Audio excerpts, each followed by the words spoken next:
Setting out in business on the Chinese mainland is fine, but now to make some money. Jeremy Nye of PricewaterhouseCoopers has advice for small and medium-sized companies. The perception is that the tax rate in China is high and the rules are very complex. How would you comment on that, particularly where it comes to foreign companies? I think that the statement is in general correct.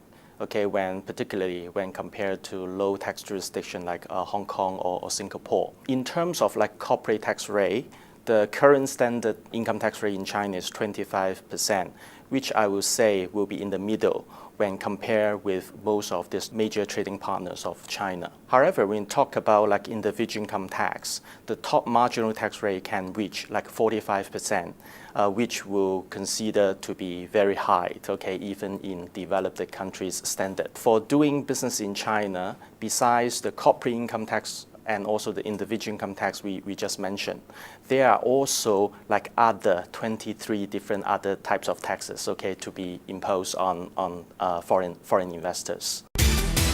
It was thought that foreign SMEs had an advantage where it came to tax in China, but that's not true today, is it? Yes, you're correct. In the year 2008, okay, China has implemented a major corporate income tax reform under which the two separate sets of income tax law, one applicable to domestic company and the other applicable to foreign investment enterprise, are combined into one. And under the old rules, foreign investors were given different tax incentive, okay, like income tax holiday on the production enterprise or income tax holiday on export-oriented enterprise. However, most of these tax incentives were abolished since the new income tax reform. The incentive is shifting from manufacturing or export-oriented to more high-tech industry or environmental conservation industries. So what's the sort of strategy that you undertake to reduce tax and keep those profits? I think Hong Kong will be playing a very important role and would be a good platform for tax planning in China.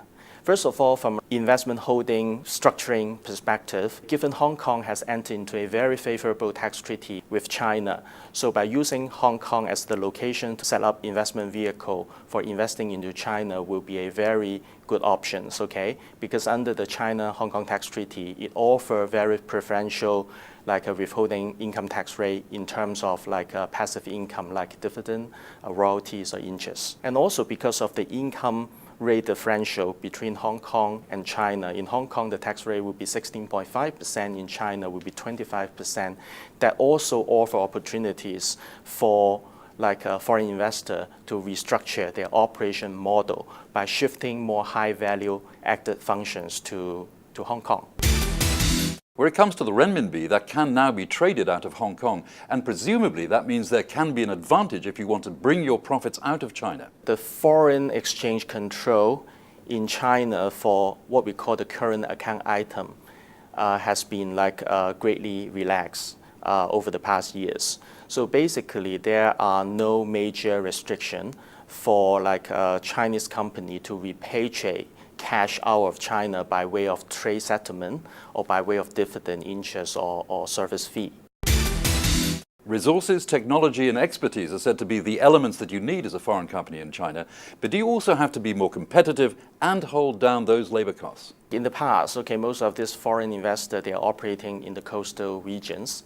But as the coastal regions has almost fully developed, the operating costs keep on increasing over the past years. So I think the recent and the future trend by keeping costs down in China maybe is to moving to the central and western regions of China. And also, as a measures or a policy to attract foreign investor to investing into the central and western region in China. Certainly choose central and western China where it comes to manufacturing and perhaps retail, but what about services? Could it be dangerous if you're out there in lower level cities? Of course, currently, the state government does not offer a lot of preferential treatments, okay, for the consulting business. But having said that, I still think the western and the western parts of China will be the growing engines of China in the future. So there will still be a lot of opportunities for professional consultants there.